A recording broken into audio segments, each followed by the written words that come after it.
are amazing because our passion is limitless and our drive is intense. Therefore, you will not deny your grind.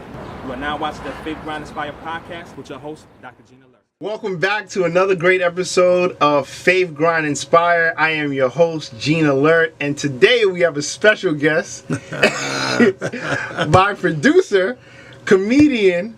Like, he's an extraordinary dude, man. Great father, husband. His name is Jamie Roberts. Thanks for having me, brother. Thank you, man. Thank you. Yeah. You know, you know what?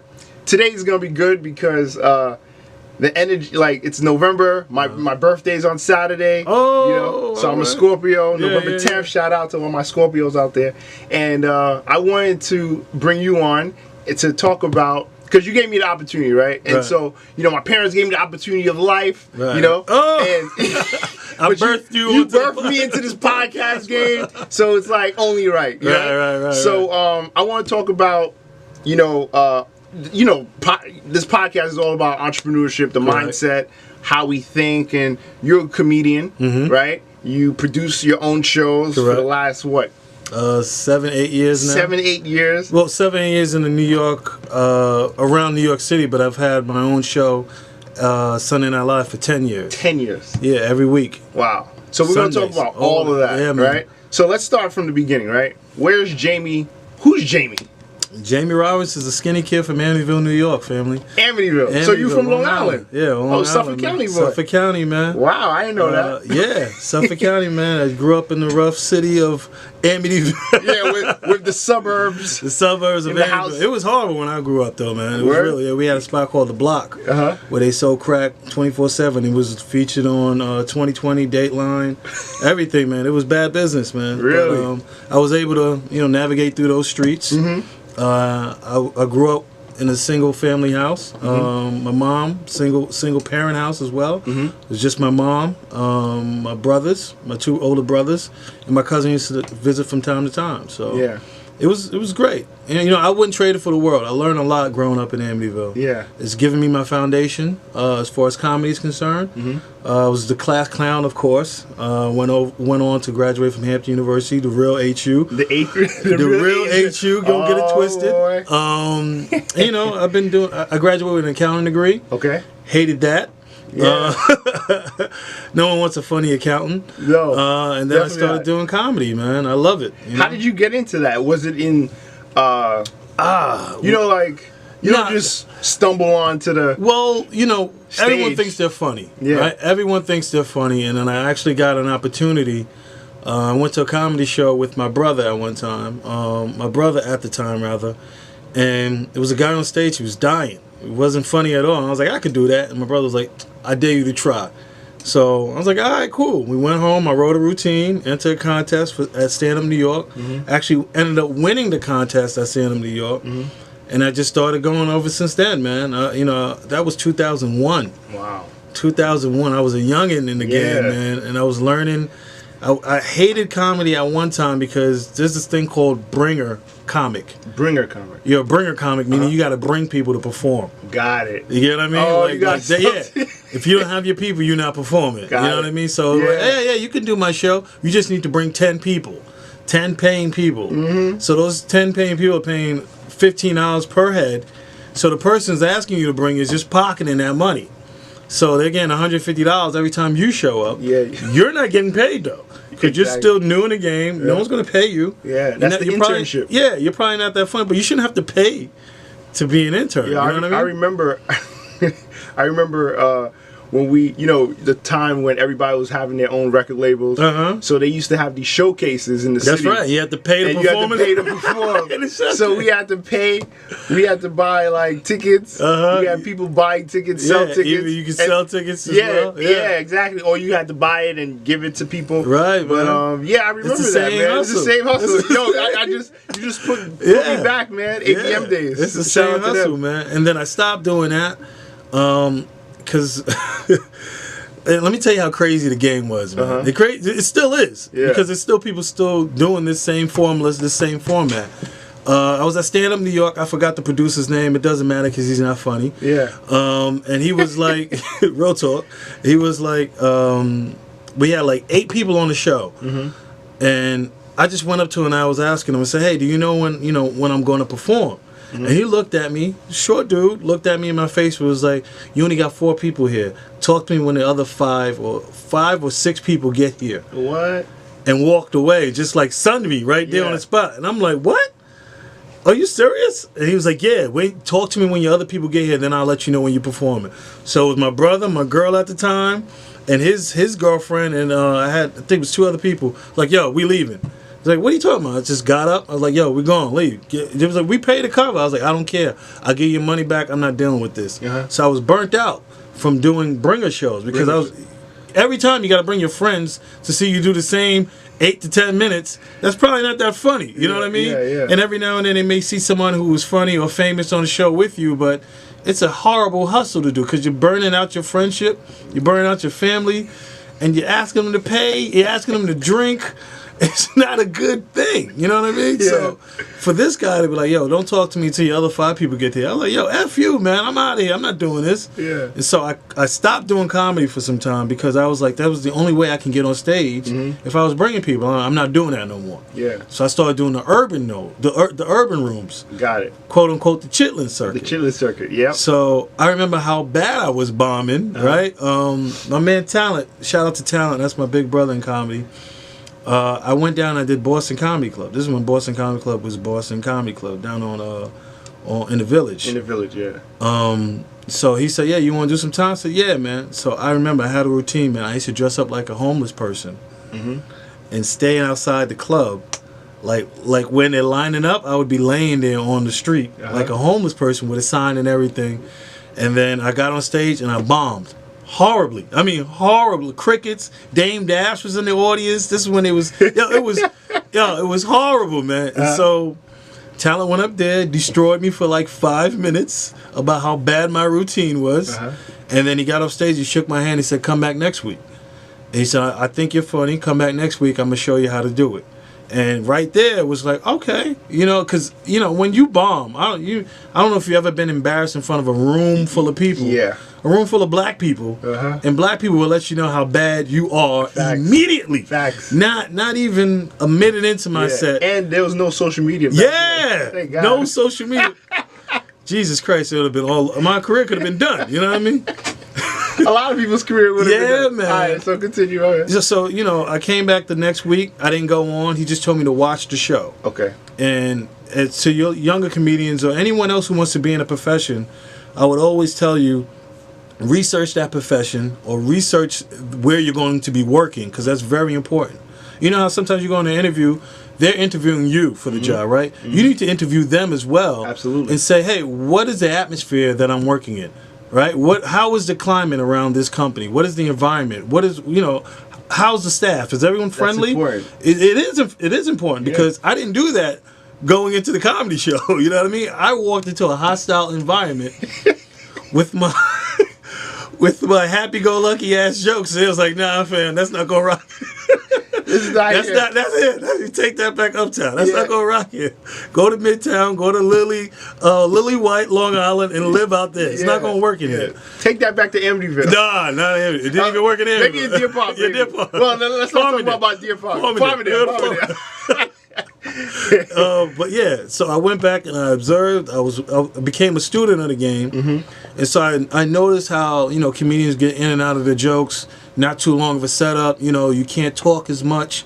You gotta bong bong bong, especially in the urban rooms. You gotta come at them. Yeah. Until you gain their confidence, then you can get up there and be a little bit more relaxed. But being so young in the game, I didn't have any of that knowledge. Got it. So Talent was showing me like, this is how you do it. You know what I mean?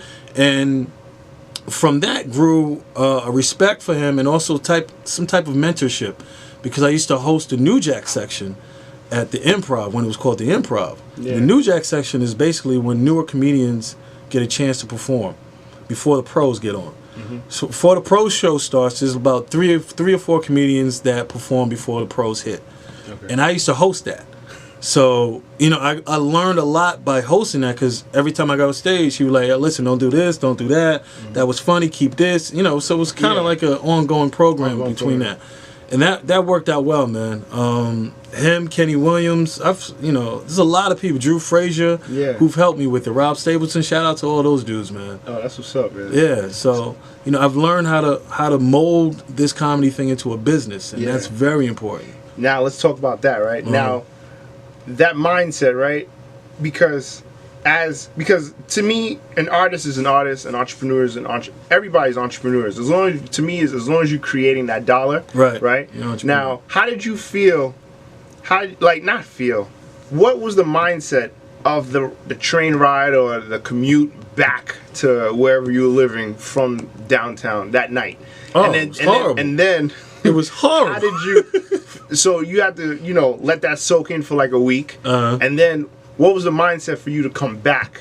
Right? Because a lot of times, even though somebody tells you, "Hey, come back next week," you're not coming back. Right. A lot of people are like, "Man, I'm not coming." Right. Because a lot of times, sometimes you in a position where someone tells you no, or you did bad, or you don't even want to show up. Right. You're embarrassed. So what made you show up again? The hunger. The hunger. The willingness not to fail. You know what I mean? To try again, and the opportunity to try again. That train ride home was a long train ride. It was a long train ride, and shout out to my brother Jerron. He was at the show with me. We just came from a Knicks game, and we went there to do the show, and he came with me to the show. So the Knicks bombed too. Yeah, the Knicks bombed it. Anyway, I don't want to talk about it. That's disappointing every season. Yeah. But so he took the train ride with me back home. He was like, "Yo, man, that was horrible." But growing up, that's what we did. We got at each other. You know what I mean? So even though he was roasting me on the way home. You know what I mean? Like, "Yo, that was horrible, man. You a comedian? Come on, man." He was saying stuff like that. Do you remember when he pulled you up and he said this? Oh man, it was horrible. But the eagerness to learn more, and the fact that I knew who he was in the game, and he was like, "Come back. I believe you're funny." That was reassuring. You know what I mean? Because some people are like, "Yo, don't ever pick up a microphone again. You're done." You know what I mean? You're horrible. Yeah. But Talon is that type of person. He's a nurturing dude as far as comedy is concerned. Yeah. He wants to see people win. And it's the same thing with me, man. I want to see people win. If this is what you want to do, I'm going to try to help you. Yeah. Why wouldn't I? Yeah. You know what I mean? You're not going to take my spot. Yeah. Because if you were, it's destined to happen anyway. I can't control that. That's not on me. Yeah. If you're gonna outwork me, you're just gonna outwork me, but you're not gonna outwork me. Exactly. I was about to be like, "Yo, you better say you're not gonna outwork me." Okay, good. Because I was like, okay. So now, how did you? So from the improv, did you ever get back? So you went from hosting. How did you go into step on the stage by yourself now again? As far as your own routine, how long did it take? That process was an ongoing situation. Okay, ongoing? Yeah, it's ongoing. So I was doing shows around the city. Okay. Just building what they call a set. Okay. You know what I mean? Set list, you try to get is 8 to 10 minutes, so no matter where you go, you can perform at least 10 minutes in front of any crowd. Working at the Improv helped me because it's an international crowd. It's not an urban crowd. There was urban people in the room. Black people, for people who don't understand what they use the word urban as. But they were black people, they were white people, they were Spanish people, so you had to be universally funny. You know what I mean? So that helped me grow my craft, actually work on my craft in front of a crowd that they listened. Yeah. But you still had to get in front of those crowds that didn't want to listen, but you had to spit your jokes and make sure that you got their attention. And I'm doing that now. It was hard. It was a hard transition to go from working the stand-up New Yorks of the world, which is more of a mainstream club, to doing a Footprints in Brooklyn, which is more of an urban show. You know what I mean? Yeah. And you have to learn the balance. And I think I've learned that balance, through the years, of course. I've been doing this for some time now. So, and just picking up on different ways to address different issues in different situations. Yeah. You know what I mean? Now, you said something interesting, and I know you, so this is so basically what you said something real quick. You said, I learned how to turn this thing into a business. Right. A lot of comedians don't get it. Just they they go out, and no disrespect to them, but you know, their whole thing is just going out, getting the $50 or $30 per night, per show, whatever, and that's all they do. Right. What you did 10 years ago was figure out, you know what? Let me partner up with a club and produce my own show. Right. So I don't ever have to go back into the what do you call that? Circuit. Not the circuit. The one before where you paint. Oh, the Bringer Show. The Bringer Show. Yeah. You know. Yeah. So you created not your own Bringer Show, but you created your own show. It is.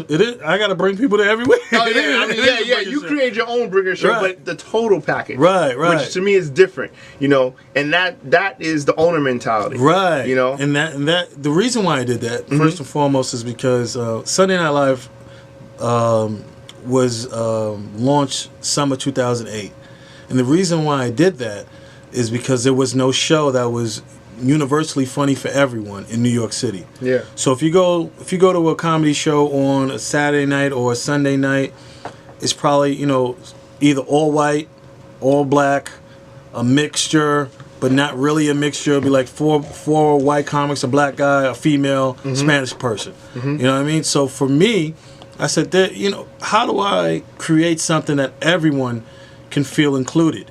You know what I mean? So if you look at my lineups, even from back then, it has been always diverse. Yeah. Because you want, New York City is what they call, quote unquote, a melting pot. A melting pot. So you want everyone who comes to your show to feel included.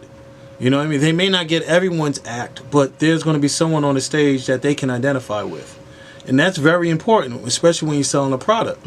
Because you can't check every box, but you're going to check most of the boxes. You know what I mean? You can't satisfy everyone, but most of the people will be satisfied. And I host a show every week. You know, I host a show every week, and, you know, truth be told, I lost a couple relationships because of it, you know, because of my commitment to this grind. Yeah. Now, You know let's what I talk mean? about that, man. Yeah, man. The grind is serious, man. So, one of the questions that I'm going to start asking guests, right, is, well, I'm going to ask you. I think I'm a guest. Yeah, you're a guest, right? So, I'm going to start asking people is, out of the show's called Faith, Grind, Inspire, right? Which one of those three words really resonate with you? Right? Is it grind? Is it faith? Is it inspire? Like, you know, and tell me a story that, you know, really goes, you know. Well, it's funny because when you first brought the idea of Faith, Grind, Inspire to me, I said those are three key things that keeps me going. Yeah. You got to have faith in whatever you're doing. You got to have the persistence and the know-how and the get up to go and grind and get it done. And at the end of the day, when you look at yourself, who have you inspired by doing this, right? For me, it's more of a grind situation. I'm past that.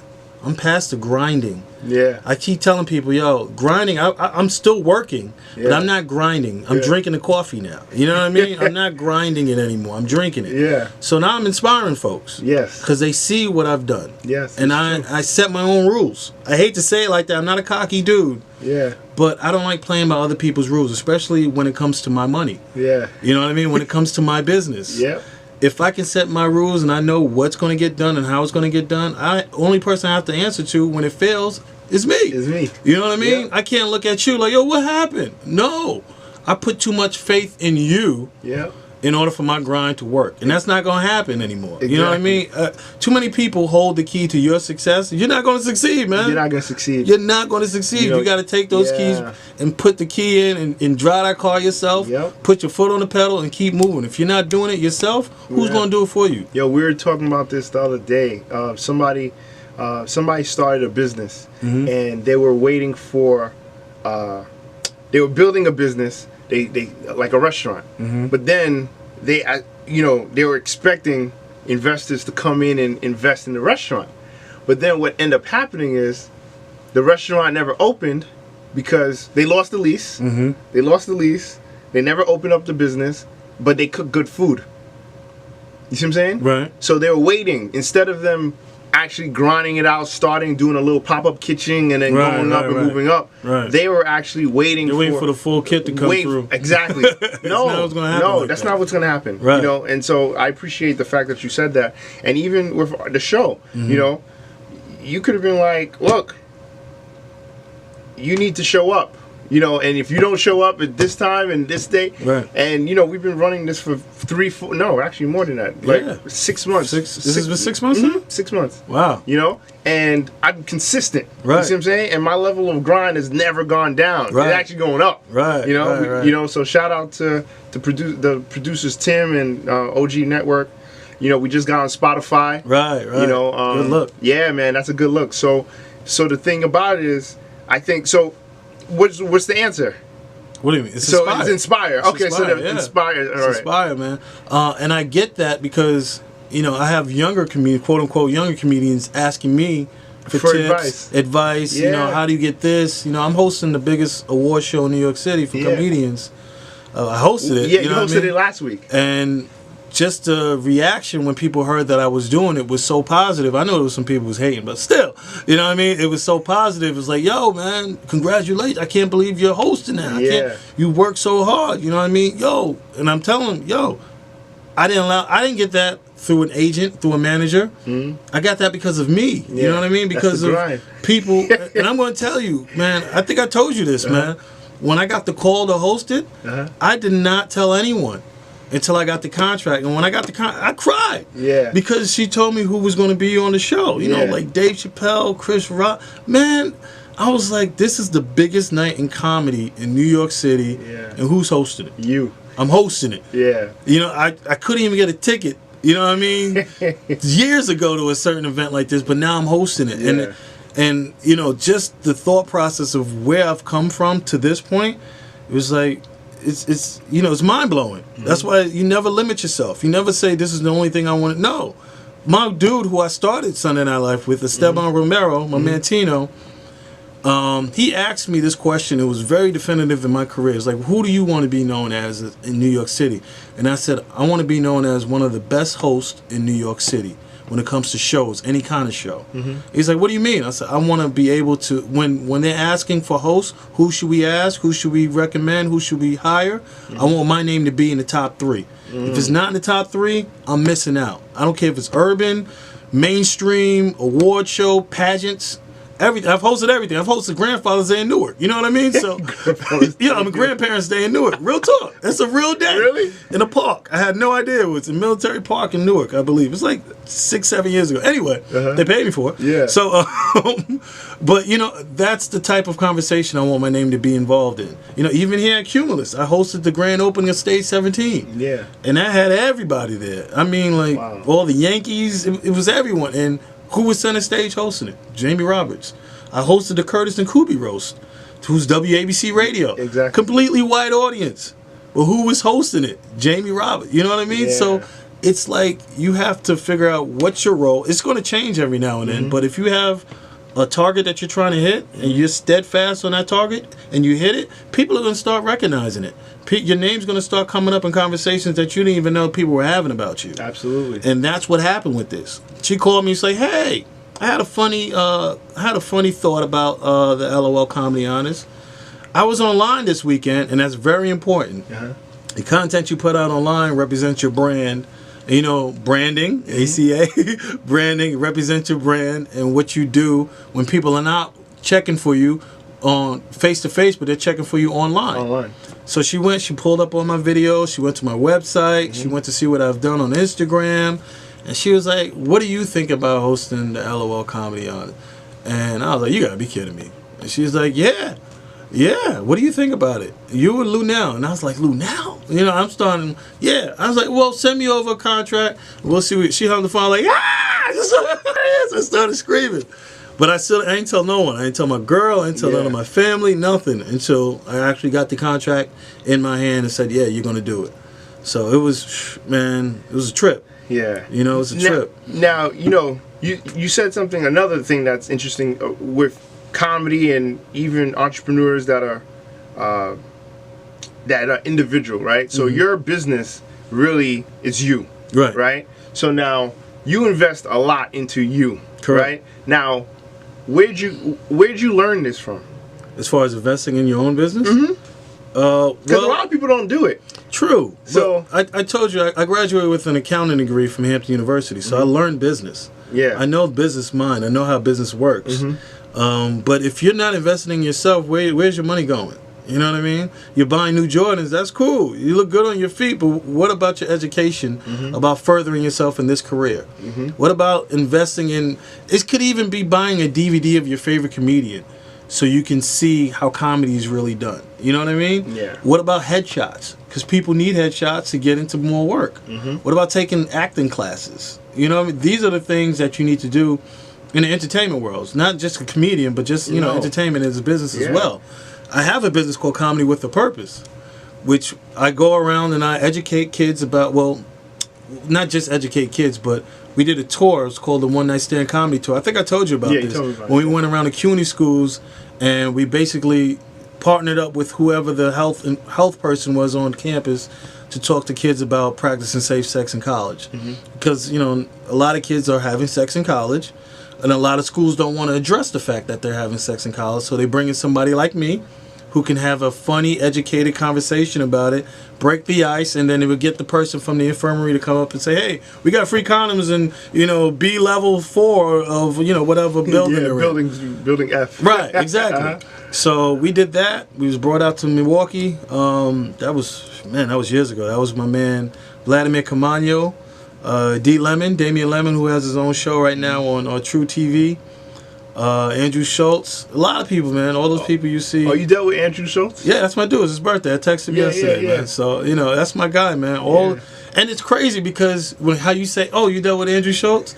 If you ask these guys, your favorite comedian knows who the hell I am. Yeah, that's what's up. But I'm not known in the quote unquote black entertainment world. You know what I mean? So it's like, who is Jamie Roberts? We heard of him, but we don't really know him like that. Yeah. So, but the things they've heard of me are good things. It's not like, oh, he's a dirtbag. Oh, you can't trust that guy. No, hire that guy. He's going to do a hell of a job hosting your show, and he's going to make sure everyone is tickled by the end of the night. Yeah. That's what it's about, man. Man. You know, just to keep going with the investing part, right? Because your web presence is on point, your social media is on point, your social media is on point, even your business cards are on point. Oh, I forgot about the business. Shout out to your business cards, right? So, shout out to ACA. Yeah, thank you. So I think that it's important for people people to invest in themselves because you're your only brand. Correct. Correct.